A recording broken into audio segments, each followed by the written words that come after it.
नमस्कार, छत्तीसगढ़ एक्सप्रेस में आप सभी का स्वागत है। मैं हूं आपके साथ कपिल मिश्रा। चलिए करते हैं खबरों की शुरुआत। आपको बता दें कि पूर्व सीएम भूपेश बघेल की ओर से बाबा बागेश्वर धाम के पीठाधीश्वर धीरेन्द्र कृष्ण शास्त्री पर की गई टिप्पणी को लेकर सियासत तेज हो गई है। इस मामले में डिप्टी सीएम और गृह मंत्री विजय शर्मा ने कड़ा पलटवार किया है। विजय शर्मा ने कहा है कि बाबा बागेश्वर समाज को जोड़ने का काम कर रहे हैं, ऐसे में भूपेश बघेल को इसमें आखिर दिक्कत क्या है। डिप्टी सीएम ने तंज कसते हुए कहा है कि बाबा बागेश्वर के कार्यक्रमों में लाखों की संख्या में लोग जुटते हैं, जबकि भूपेश बघेल के पास भीड़ नहीं जुटती।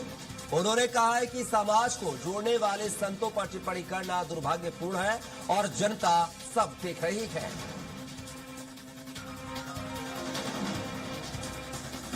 तो आप देख सकते हैं बाबा बागेश्वर को लेकर जो है बयानों का दौर शुरू हो गया। भूपेश बघेल ने धीरेन्द्र शास्त्री के ऊपर जो है टिप्पणी की है। डिप्टी सीएम विजय शर्मा का पलटवार भी इस दौरान सामने आया है।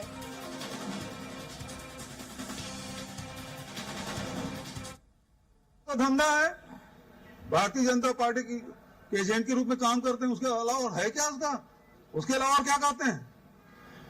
कौन से दर्शन की बात करते हैं, कौन से आध्यात्मिक बात करते हैं? मैं चुनौती देता हूं, छत्तीसगढ़ में हमारे इतने महापुरुष हैं, इतने दर्शन शास्त्री हैं, आध्यात्मिक क्षेत्र में काम करने वाले हैं, धार्मिक क्षेत्र में काम करने, किसी भी हमारे जो साधु संत हैं मठ में बैठे हैं, है ना, उनसे शास्त्रार्थ कर ले, मेरी चुनौती है।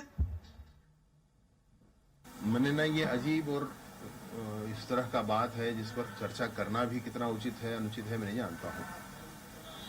पंडित धीरेन्द्र कृष्ण शास्त्री जी अच्छा कर रहे हैं कि नहीं कर रहे हैं, कोई बताए। जब वो अच्छा कर रहे हैं, जब वो समाज को जोड़ने की कोशिश कर रहे हैं, जब समाज के ऊंच नीच के भाव को तोड़ने की कोशिश कर रहे हैं, जब वो देश को आगे बढ़ाने की बात करते हैं, तो इसमें दिक्कत क्या है किसी को? अभी भूपेश जी के पास भीड़ नहीं जुटती है, महाराज जी के पास अथाह भीड़ होती है, तो उनको दिक्कत क्यों होती है?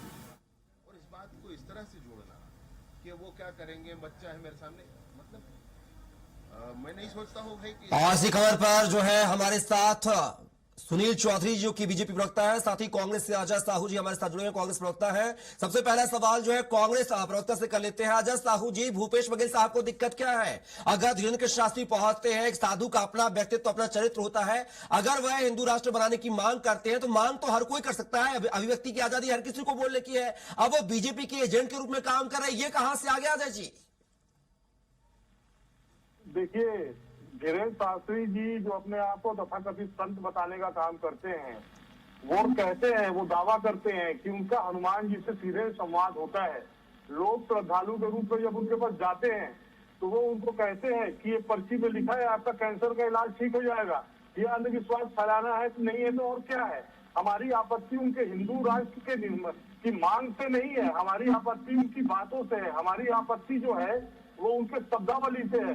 आज उन्होंने पत्रकारों से क्या कहा?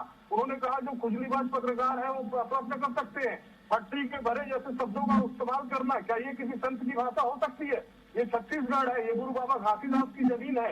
यहाँ बाबा ने कहा है कि मन के एक समान का संदेश दिया है। यहाँ की शांत फिजा को आसान करने का काम धीरेन्द्र शास्त्री कर रहे हैं। हमारा विरोध इस चीज का है, जो बात वो यहाँ पर आकर कह रहे हैं कि दूसरे प्रदेश में जाकर कहेंगे तो उनका वहाँ पर प्रवेश करना मुश्किल हो जाएगा।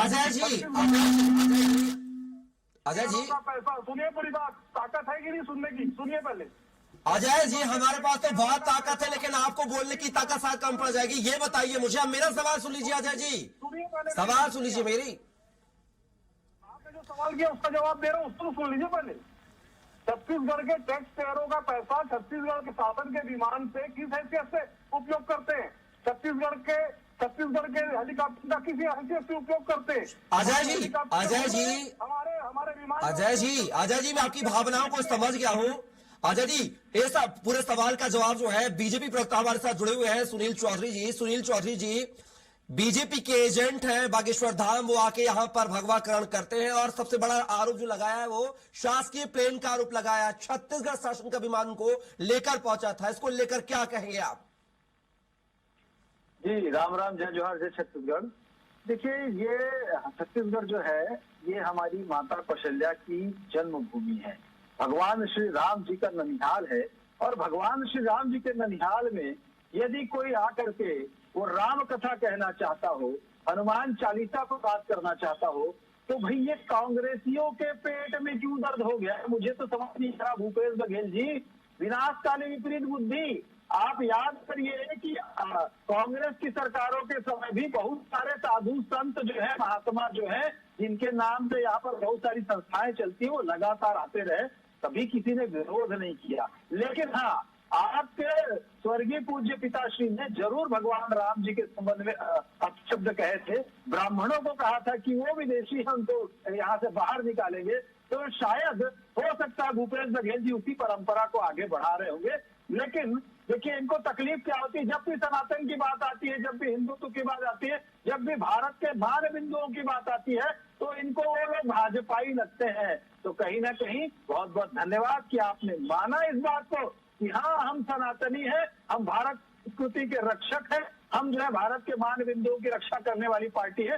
भूपेश बघेल जी इस बात को मान रहे हैं। लेकिन भूपेश बघेल जी केवल वेटिकन सिटी के चरण वंदन से नहीं चलने वाला है। केवल सोनिया जी, राहुल जी के आसपास कथा की जाए, उन्हीं के बारे में जो है लोगों को बताया जाए, ऐसा नहीं चलेगा। ये देश प्रभु श्री राम का है। प्रभु श्री राम के भक्त के रूप में जो भी माता कौशल्या की जन्मभूमि में आएगा, उसका सम्मान होगा। और ये अन्य प्रदेशों की बात करते, कौन सा अन्य प्रदेश? पूरा भारत एक देश है, पूरा भारत एकमय है, पूरा भारत राममय है। तो इसलिए ये देश प्रदेश इसका झगड़ा मत पालिए। मैं कह रहा हूँ कि ये दिग्भ्रमित हो गए। और हमारे मंत्री जो है खुशवंत गुरु जी गए थे, विमान में थे, वो उसके साथ आए हैं। क्या तकलीफ हो गई इनको भाई? क्या तकलीफ हो गई? अगर मैं गड़े मुर्दे उखाड़ना शुरू करूं तो बहुत सारी घटनाएं छत्तीसगढ़ में घटी हैं, कांग्रेस सरकार के समय में घटनाएं घटी हैं। लेकिन सनातन की बात आएगी तो इनको दर्द होगा। और छत्तीसगढ़ की जो हमारी जनता है, छत्तीसगढ़ जो हमारा प्रदेश है, छत्तीसगढ़ के जो भोले भाले लोग हैं, उनकी आस्था सनातन के प्रति है, उनकी आस्था अपने आराध्य प्रभु श्री राम के प्रति है। और उस प्रकार से लोग जो है, आप देखेंगे लाखों की संख्या में उनको सुनने के लिए लोग जा रहे हैं, लाखों की संख्या में लोग पहुंच रहे हैं। जी, इतना राम से प्यार है, धर्मांतरण कानून नहीं ला पा रहे हैं, शीतकालीन सत्र में लाने की बात कर रहे थे, बना दीजिए ना। देखिए, धर्मांतरण जो है, धर्मांतरण ना कहे, मतांतरण कहे, मतांतरण जो है ये बहुत वीर विषय है। निश्चित रूप से हम लोग लगातार उसमें काम कर रहे हैं और उस दिशा में आगे भी बढ़ रहे हैं। बहुत सारी कानूनी पेचीदगियां हैं, लगातार उस पर काम हो रहा है और बहुत जल्द बनेगा। देखिए, ये हमारे कोर एजेंडे में है, हम कहीं पैर पीछे नहीं करेंगे। क्या कांग्रेसी इसका समर्थन करेंगे? मैं जवाब देता हूँ, अजय साहू जी जो है, जवाब देता हूँ। बिल्कुल मैं जवाब देता हूँ, आप ही के सवाल का जवाब देता हूँ। अजय साहू जी, बड़े आरोप लग रहे हैं। सुनील जी कह रहे हैं कि अगर मतांतरण कानून बनता है तो आप समर्थन करेंगे क्या सदन में? एक बड़ा सवाल आप पर। बिल्कुल बिल्कुल करेंगे। कानून लाने का साहस तो दिखाया। भारतीय जनता पार्टी की सरकार चुनाव से पहले कहती थी कि हम धर्मांतरण के लिए, मतांतरण के लिए कानून लाएंगे। आज इस देश में अगर जो कानून है वो दिग्विजय सिंह जी की सरकार के समय, मध्य प्रदेश के समय हमने बनाया था, कांग्रेस की सरकार ने बनाया था। इनके अंदर साहस नहीं है कि ये धर्मांतरण को लेकर के कानून लाए। ये तो क्या है, अमित शाह जी कहते हैं जितना कीचड़ करोगे उतना कमल खिलेगा। तो ये क्या है, कीचड़ करने में विश्वास रखते हैं ताकि ये कमल का फूल खिला सके, लेकिन कीचड़ से कमल का फूल बहुत दिन तक खिलने वाला नहीं है। छत्तीसगढ़ की जनता इनकी सच्चाई जान चुकी है। ये खुद ही तोड़फोड़ करवाते हैं। मैं तो पूछता हूँ, जो मैग्नेटो मॉल के अंदर तोड़फोड़ हुई वो सर्व समाज के बंद के आह्वान पर हुई थी, तो बजरंग दल के खिलाफ जुर्म दर्ज क्यों हुआ? सर्व समाज के खिलाफ जुर्म दर्ज होना चाहिए था। ये भारतीय जनता पार्टी का दोहरा चरित्र है। भू माफियाओं के हाथ की कठपुतली बन चुकी है। विष्णुदेव साय को सख्त आनी चाहिए, जो जा करके ऐसे फर्जी दावा का आरती उतारने का काम करते हैं। छत्तीसगढ़ की 3.25 करोड़ जनता की अस्मिता को गिरवी रखने का काम करते हैं। एक भू माफिया ऊपर बैठ करके लोगों की जमीन जो खा के बैठा हुआ है, वो वहां जाकर के बाबा बागेश्वर के नाम से अपने आप को मजबूत करने का प्रयास करता है। भारतीय जनता पार्टी की पूरी सरकार उसके सामने नतमस्तक है।